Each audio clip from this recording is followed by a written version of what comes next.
Hey there, this is part 2, Zoom, for the first violin part. We're going to do measures 105 all the way to the end. There's a lot to unpack here. Let's get started. Looking at measure 105, we have 5 beats per measure. That's a big change. We also have the Italian andante misterioso, which means we're going to have a different tempo than the stuff that was happening before. Additionally, you see there's a key change, so we have all sorts of things to contend with as we transition from one type of music to the next. You also see in the top left corner there it says solo, which means that just the concertmaster will be playing these opening few measures. The whole section doesn't come in until measure 110, where it says tutti, which implies that everyone joins in with all the fun. So let's just go ahead and look at this solo part, because you may as well learn it. You're here. Welcome. If we look at this first part, we're going to go to third position, and you're going to put your first finger on A. And then we have low second finger B flat.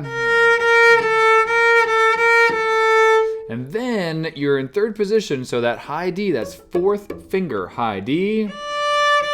And then low third finger C natural. So we're in this third position, hand position. A, B flat, whole step to C, whole step to D. You'll notice at the end of that measure, Mr. Meyer suggests we shift back to first position with our third finger on A. So we have...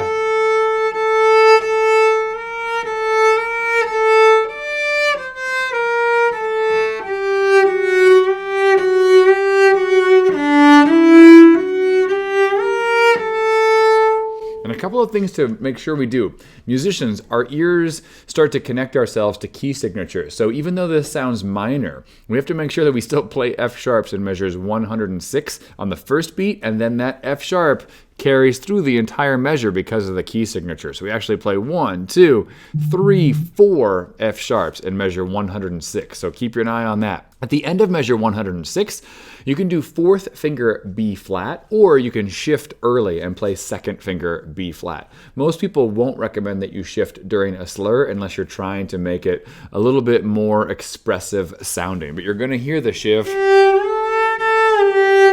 if you do it during a slur. Then in measure 107, it's the exact same thing as 105. Third position, same hand position, same shift to third finger A. Then we finish with C, B flat, and A. So let's try and play here. This is measure 105 to measure 109. This is the solo violin part. Ready? 3, 4, and 5, and 1. 1, 2, 3.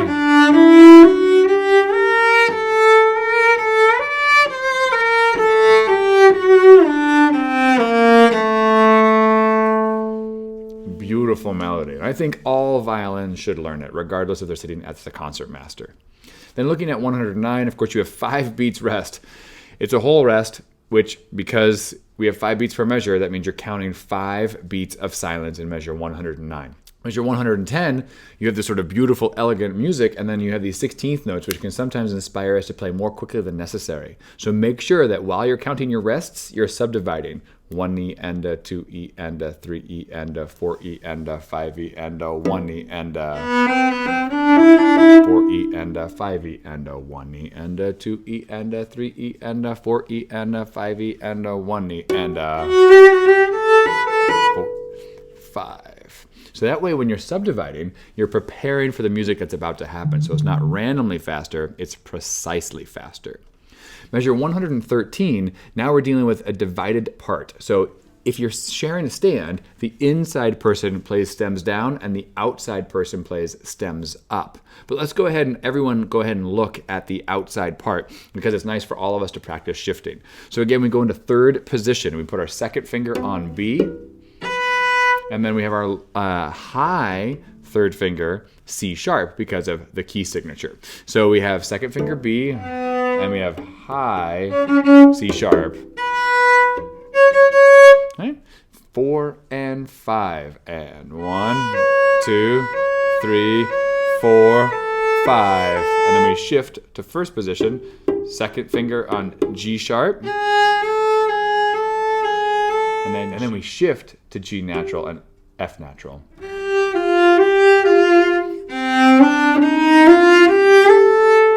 go ahead and play that whole passage starting at 113. Ready and set and go. 1, 2, 3, 4, 5. 1, 2, 3, 4, 5. 1, 2. That's beautiful. Really, really nice writing by Mr. Meyer. At 117, this is the same music as before, but for the first two measures, it's solo, and then the whole section joins in at 119. Same music as 105, so we don't have to review it. So let's look at this fermata. We have an opportunity to look up at the conductor and get ready, because in 124 we see more language. It says tempo 1, which means we're going to go back to the original tempo. So you want to make sure you look up so that you catch that downbeat in the tempo that we were playing back in measure 1. So here we go. Let's just go ahead and play measures 1 through 134, because this is all the same material. You already know what tremolo is. You already know what this melody is in F Lydian. You already know that in measure 129, you're going to third position, putting your first finger on A, crossing over to the A string for second finger E, and then you're already in third position for fourth finger D, C sharp, second finger B, and then crossing back over down to G in first position to finish out that melody. Okay, here we go. You ready? Yeah. Fantastic. Ritzy and a 124. 1, 2, 3, 4. 1, 2, 3, 4. 1 E and a 2. 1 E and a 2. And a 2. 1, 2, third position.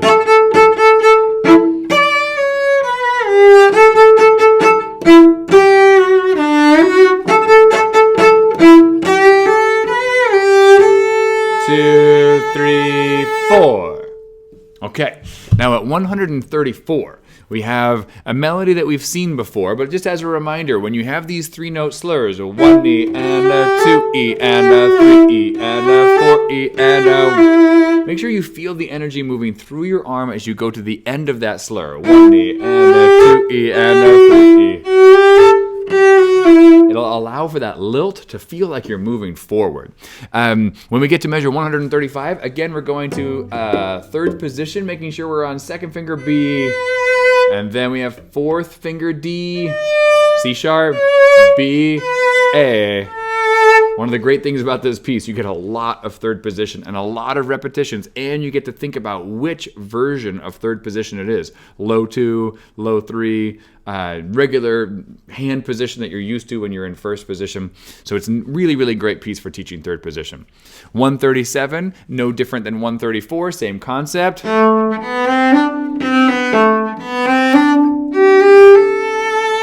Okay, and then he says, hey, let's make this more exciting by having you go screaming high, way up into the stratosphere. Remember that at 138 and 139, if this is out of your technical comfort zone, you can just play the lower note. That's always acceptable. But if you want to go for it, what's nice is when a composer writes something like this, often they do it in octaves, which means that you can get it in your ear on the lower octave, and then you can learn what it sounds like before you go up into the upper positions.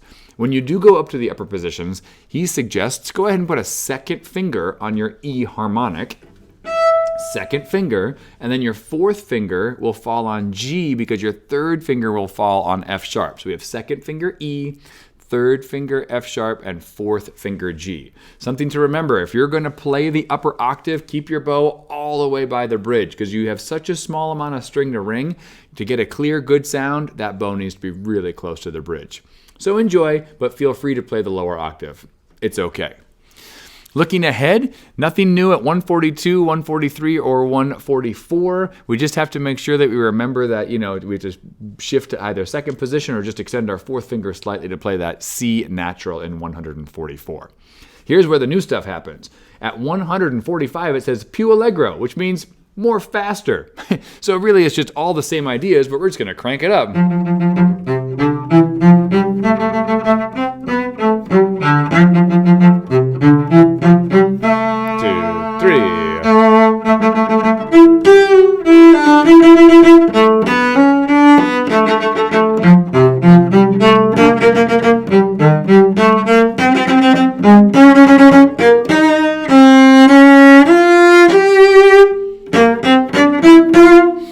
he puts it in a lower octave because it's piano and he wants to build it. So this whole passage is sort of getting ready for measure 156 where it says vivace, which means lively, which means, again, faster.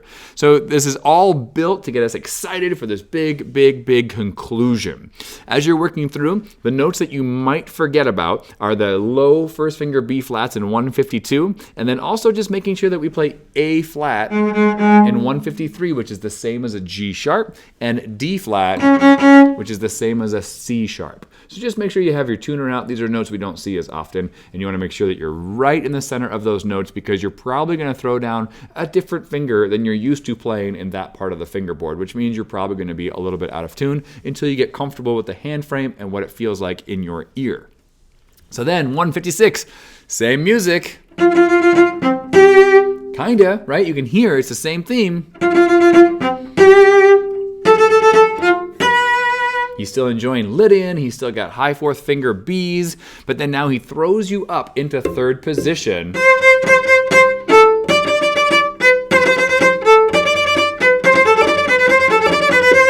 He just has you stay up there while you play first finger A, second finger B, low third finger C, and fourth finger high D. So make sure you have your third finger C centered, first finger A, and this is why it's so important you practice your hand frame. Because you have to find that fourth finger high D without searching for it. Your hand just has to be ready to put down that finger in the right place. So measure 158. Let's go slowly. Ready? Reti and go E and da.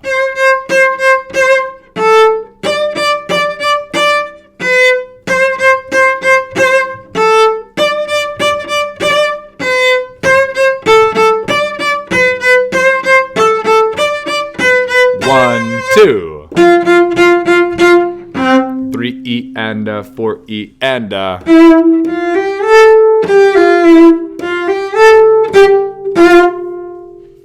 And that's Zoom. It's a lot to digest, a lot of things to learn, especially if this is your first time really going up into the positions. You get the opportunity to really study what it feels like to play up there on the A and the E string. I think it's a terrific piece. I think you're gonna really enjoy the product once you go through the process of learning all these things. And thanks for working through both parts of this epic tutorial for Richard Meyer's Zoom. Thanks for stopping by. Practice slowly, practice carefully, and remember, if you do practice every day, by the end of the year, you'll be taller.